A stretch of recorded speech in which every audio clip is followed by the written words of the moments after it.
I never thought I'd be the kind of man who'd walk away from his own flesh and blood. But when your son looks you dead in the eye and tells you that your life savings should be his because you're too old to enjoy it anyway, something inside you breaks. And that something, once broken, doesn't ever quite go back together the same way. It was a Tuesday morning in late October when my son Marcus called. The leaves outside my kitchen window in Mississauga were that perfect shade of amber and red that makes you forget, just for a moment, that winter's coming. I was standing at the counter, pouring my second cup of coffee, when my phone buzzed. "Hey, Dad, you got time to meet up today? There's something I need to talk to you about." Marcus was 38 years old. He had a decent job as a regional sales manager for some tech company, a nice condo in downtown Toronto, and a girlfriend named Stephanie, who I'd met exactly twice in the 2 years they'd been together. He didn't call often, maybe once every few weeks, usually when he needed something. But this time, there was an edge to his voice. Something urgent. "Sure, son. Tim Hortons on Dundas? Say around 11? Actually, Dad, can we do somewhere more private? Maybe that Italian place near your house, Sopranos?" My chest tightened a little. In my 63 years on this earth, I'd learned that when someone wants privacy for a conversation, it's rarely good news. "All right. 11:30 work for you? Perfect. See you there." I arrived at Sopranos 15 minutes early. It's a small, family-owned restaurant that's been around since the 80s. The kind of place where they know your order before you sit down. I took a corner booth and ordered a coffee. The waitress, Maria, had known me for 20 years. "Just you today, Robert?" she asked, her accent still thick with Italian inflections despite all her years in Canada. "Meeting my son, Marcus. Oh, wonderful. I haven't seen him in so long. Such a handsome boy." I smiled, but it didn't reach my eyes. Boy. Marcus hadn't been a boy in a long time. He walked in at 11:35, dressed in what I'd come to recognize as his business casual uniform. Dark jeans, a button-down shirt, leather jacket. His hair was styled with that product that made it look deliberately messy. He'd gotten that from his mother. Patricia had always fussed with her hair, even first thing in the morning. Patricia, gone 6 years now, breast cancer. The kind that moves fast and doesn't give you time to say all the things you should have said years ago. "Hey, Dad." Marcus slid into the booth across from me. No hug, barely any eye contact. "Marcus, good to see you, son." We ordered. He got the carbonara. I got my usual chicken parmigiana. We made small talk while we waited for the food. "How was work?" "Fine." "How was Stephanie?" "Good." "How was my arthritis?" "Acting up in the cold weather." Like always. The food came. We ate in relative silence for a few minutes. And then Marcus put down his fork, took a deep breath, and looked at me directly for the first time since he'd arrived. "Dad, I need to talk to you about something serious." Here it comes, I thought. "I'm listening." "Stephanie and we've been talking a lot about our future. We want to buy a house, get married, start a family. You know, do the whole adult thing properly." I nodded, waiting. "The thing is, the housing market in Toronto is insane right now. We've been looking, and anything decent starts at $800,000. Minimum. And that's for a place that needs work. It's tough out there," I agreed. "Your mother and we bought our first house in '87 for $90,000. 3 bedrooms, nice yard. Different times. Exactly. Different times. Which is why I wanted to talk to you about helping us out." I sipped my coffee. "What kind of help are you thinking?" Marcus leaned forward. "We need $200,000 for a down payment. We've got about 50 saved up, but we need more to avoid the mortgage insurance and keep our monthly payments manageable." $200,000. I felt my stomach twist. "That's a lot of money, Marcus." "I know, Dad. But here's the thing. You're sitting on this house that's got to be worth at least $700,000 now. Probably more. It's way too big for you. 4 bedrooms? You're using what, maybe 2? And you've got your pension, your CPP, your investments, Mom's life insurance?" I set down my coffee cup slowly. "So what are you proposing?" "I'm saying you could take out a reverse mortgage. Or you could sell, move into a nice condo, something manageable, and give me my inheritance now, while I can actually use it." The words hung in the air between us like smoke. My inheritance. As if it was already his. As if I was just holding on to it temporarily until he was ready to claim it. "Your inheritance," I repeated slowly. "Yeah. I mean, let's be realistic here, Dad. What are you going to do with all that money? You're 63 years old. You don't travel. You don't have any expensive hobbies. You just sit in that big house by yourself watching hockey and doing crossword puzzles. Something cold settled in my chest. So because I'm not living a life you find exciting enough, I should liquidate my assets and hand them over to you? Marcus's face flushed. That's not what I'm saying. I'm saying be practical. You're not going to live forever. And when you're gone, all of this just goes to me anyway, right? So what's the point of making me wait? Why should I struggle now while you're sitting on money you don't even need? Don't even need, I said quietly. Come on, Dad. You know what I mean. You've got more than enough to live comfortably for the rest of your life. I'm talking about helping your son achieve something. Buy a home. Start a family. Isn't that what parents are supposed to want? To help their kids succeed? I thought about the 42 years I'd worked at the auto plant, the double shifts when Marcus was little because Patricia wanted to stay home with him, the community college fund we'd scraped together that he'd blown through in 2 years before dropping out, the car we'd bought him for graduation that he'd totaled within 6 months, the $5,000 I'd lent him 3 years ago to invest in a sure thing that I'd never seen again. I worked my whole life for what I have, Marcus. And I'm working too. I work hard, Dad. But the world's different now. You could buy a house on a single income. I'm making decent money, and I still can't afford anything. This system's rigged against my generation. So the solution is to take what I've earned? Marcus's jaw tightened. You're making this sound like I'm asking you for a handout. I'm your son, your only child. Mom would have wanted you to help me. And there it was. Bringing Patricia into it. The woman who'd worked part-time as a secretary for 20 years, saving every penny she could. Who'd refused to buy herself new clothes so we could put money away for emergencies. Who'd said to me 2 weeks before she died, "Make sure you're taken care of, Robert. Don't let anyone make you feel guilty for taking care of yourself. Don't bring your mother into this." Why not? It's true. She would have wanted her grandson to grow up in a real house, not some cramped apartment. She would have wanted to see me settled and happy.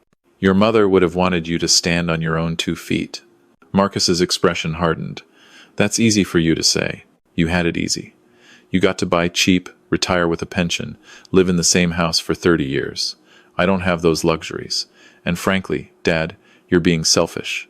The word hit me like a slap. Selfish. Yeah, selfish. You're hoarding money you're never going to use while your son is struggling.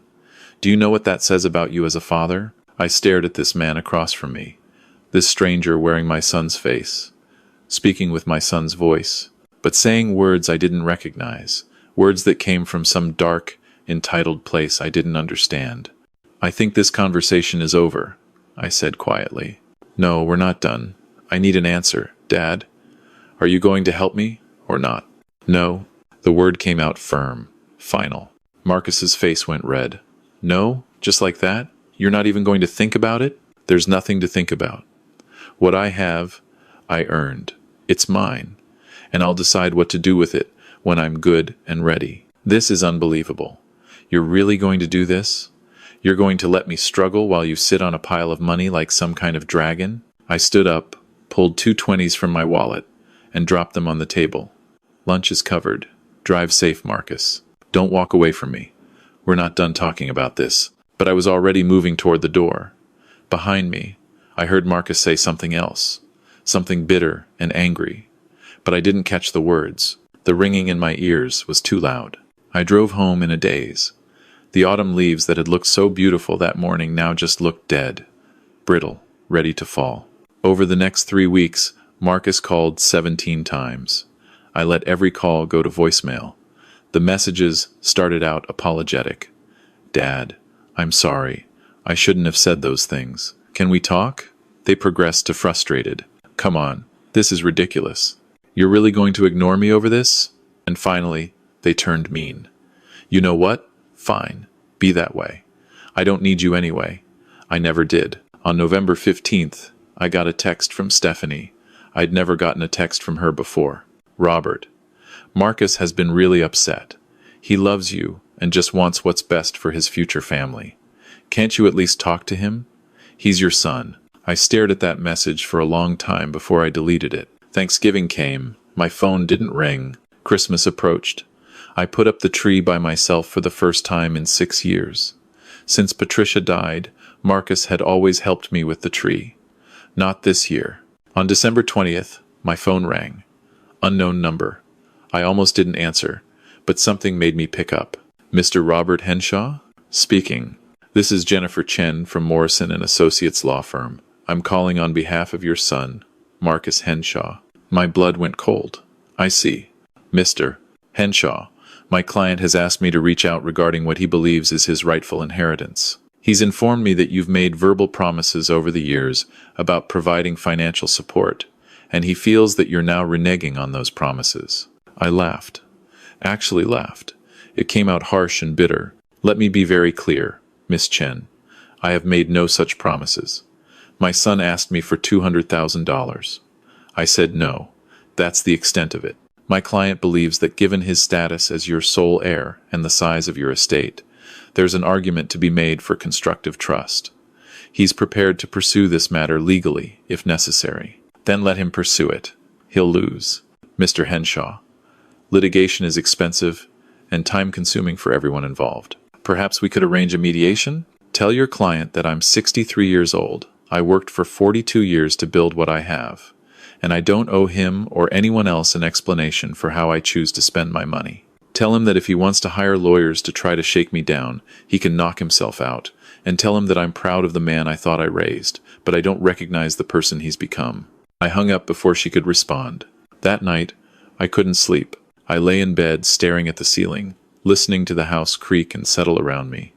This house that Marcus had grown up in, where Patricia and I had brought him home from the hospital, where we'd celebrated his birthdays, his graduations, his triumphs and failures. I got up at 2 a.m, went downstairs, and pulled out the old photo albums. There was Marcus at 6, missing his 2 front teeth, holding up a string of fish we'd caught at Lake Simcoe. Marcus at 12, in his hockey uniform, Patricia's arm around his shoulders. Marcus at 18, graduation day, so full of promise and possibility. Where had it gone wrong? Had I been too soft? Too hard? Had I given him too much? Or not enough? Or was this just who he'd always been, and I'd been too blind to see it? On January 8th, I met with my lawyer, Donald Mackenzie. Don had handled my real estate purchases, Patricia's will, and all my estate planning for the past 20 years. Robert, good to see you. He shook my hand and gestured to a chair, though I wish the circumstances were better. I got a letter from Morrison and Associates. What do they want?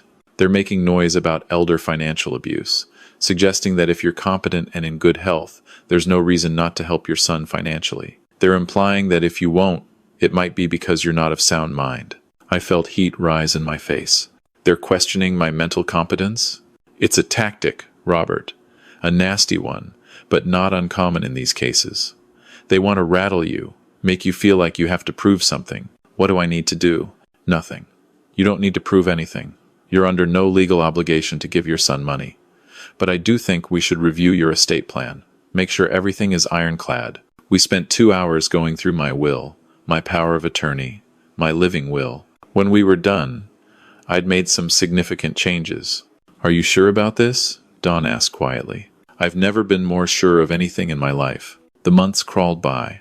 Winter gave way to spring. The lawyer letters stopped, probably because Marcus realized he didn't have a case and couldn't afford to keep paying legal fees. In April, I got a phone call from Marcus's girlfriend, Stephanie, except now she was his ex-girlfriend. Mr. Henshaw, this is Stephanie. I don't know if you remember me. I remember. I just wanted you to know that Marcus and I broke up about a month ago. I didn't say anything. I thought you should know why. It's because I found out what he did, how he talked to you, what he asked for. How did you find out? He told me. He was proud of it. He said he'd finally called his old man out and stood up for himself. He showed me the lawyer letter like it was some kind of trophy. She was quiet for a moment.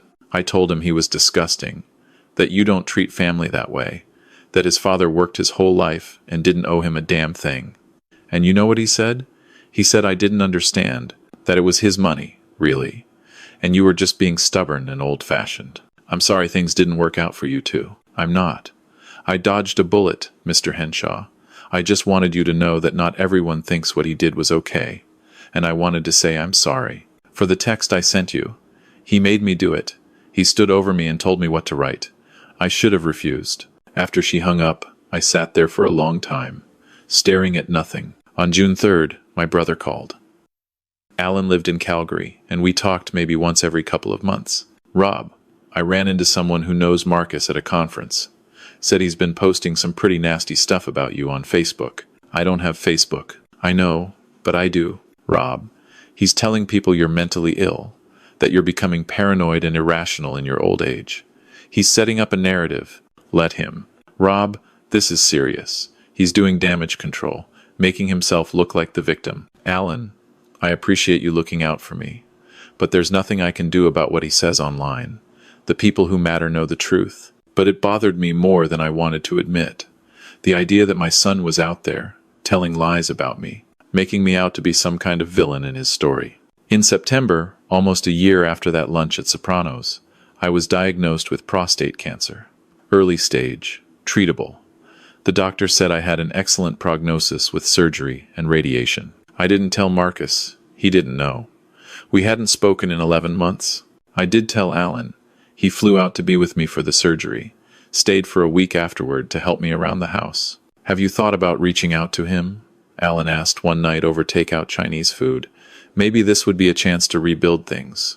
No, he's your son, Rob. He stopped being my son when he looked at me as nothing but a wallet with a heartbeat. Alan didn't push it. The surgery went well. The recovery was harder than I expected. I was weak for weeks, lost 20 pounds. Spent a lot of time thinking about Patricia, about mortality, about legacy. In November, I updated my will again. On December 8th, I got a Christmas card in the mail. From Marcus. It was one of those generic ones from Shoppers Drug Mart, with a snowy landscape and season's greetings in gold foil letters. Inside, he'd written, Dad, I know we haven't talked in a while. I think maybe we both said things we didn't mean. I'd like to move past this. Life's too short to stay angry. Let's get together for Christmas dinner. I'll cook. Call me. I read it 3 times, looking for an apology, for acknowledgement of what he'd done, for any sign that he understood why I'd walked away. It wasn't there. What was there was the word inheritance, penciled lightly in the corner of the envelope. So light you'd miss it if you weren't looking for it. Like he was filing this card away for future reference. Evidence of attempted reconciliation. I threw the card in the recycling bin. Christmas came and went. I spent it with Alan and his family. Flew out to Calgary for 5 days. It was good. Loud and chaotic with Alan's 3 kids, but good. In February, almost a year and a half after our last conversation, I got a phone call from Toronto General Hospital. Mr. Henshaw? This is calling about your son, Marcus Henshaw. He's been in an accident. My heart stopped. Is he alive? Yes. He's stable, but he's asking for you. He's in ICU, room 312. I drove to Toronto in a fog. Car accident, they said. T-boned by a drunk driver. Broken ribs, collapsed lung, fractured pelvis. Lucky to be alive. I found his room. Stood outside for 5 minutes before I could make myself go in. He looked small in that hospital bed. Tubes and wires everywhere. His face was bruised, swollen. When he saw me, something flickered in his eyes. Relief? Fear? I couldn't tell. Dad. Dad? His voice was weak, scratchy. Marcus. You came. They said you were hurt. We stared at each other. 18 months of silence sitting between us like a third person in the room. I'm sorry, he whispered. Finally, I heard those words. Sorry for what? For the accident. For bothering you. Not for what he'd done. Not for how he'd treated me. Just sorry for the inconvenience of his current situation. I see. Dad, I need to ask you something. Of course he did. I'm going to be off work for months. Maybe 6 months. The other driver didn't have insurance. Mine is going to cover some of it, but not all. I'm going to need help with my mortgage payments. With my bills. I stood there, looking at my son, my only child. The baby I'd walked the floors with at 3 in the morning. The boy I'd taught to ride a bike, to throw a baseball, to change a tire. The young man I'd been so proud of when he landed his first real job. And I felt nothing. No. Marcus's eyes widened. What? No. I won't be helping you. Dad, I'm in a hospital bed. I almost died. You're really going to do this now? I'm sorry this happened to you, Marcus. I truly am. But you made your position very clear 18 months ago. I'm just a wallet to you, an inheritance waiting to happen. You're not interested in having a father. You're interested in having an ATM. That's not fair, isn't it? When was the last time you called me just to see how I was doing? Before you needed money, I mean. When was the last time you asked about my life? He didn't answer. I had cancer, Marcus, last fall. Prostate cancer. Had surgery, radiation. And you didn't know because you didn't care enough to check in. The color drained from his face. Dad, I'm 65 years old. I don't know how many years I have left. Maybe 20, maybe 10, maybe 2. But however many there are, I'm going to spend them with people who value me for more than my bank account. I turned toward the door. If you walk out now, that's it. You know that, right? You walk out and we're done. Forever. I paused. Looked back at him. We've been done for a long time, son. I'm just the last one to accept it. I walked out of Toronto General Hospital and drove back to Mississauga. When I got home, I called Donald Mackenzie. Don, I need to make a final change to my will. We met the next day. When we were finished, my estate was divided among 3 charities: the Canadian Cancer Society, the Alzheimer's Society of Canada, and Habitat for Humanity. Marcus would receive exactly $1 in a letter. You're absolutely certain? Don asked. I've never been more certain of anything. That was 8 months ago. Today, I'm sitting in my house. The same house I bought with Patricia 37 years ago. The leaves are turning again. Another autumn. Another cycle. I don't regret my decision. I know some people think I'm cruel, that blood should be thicker than money, that I should forgive and forget. But here's what I've learned in 65 years on this earth. Respect isn't something you're owed just because you share DNA with someone. Love isn't unconditional when it comes with a price tag. And family is about more than biology. It's about showing up, about caring, about seeing someone as a person, not a resource. Marcus never saw me as a person. He saw me as an obstacle between him and what he felt entitled to. And the moment I stopped being useful to him, I stopped existing. So I've built a new family. My brother Alan, my neighbors who check in on me, the guys from my old plant who still meet up for breakfast every Thursday, Maria at Sopranos who saves me my usual table. These are my people now. As for Marcus, I hope he gets his life together. I hope he learns that money you earn yourself means more than money you inherit. I hope he finds someone who loves him enough to tell him when he's wrong. I hope he becomes the kind of person his mother and I tried to raise him to be. But I won't be around to see it, because I've spent enough of my life being treated like a bank vault with a pulse. I've wasted enough time hoping for something from someone who has nothing to give.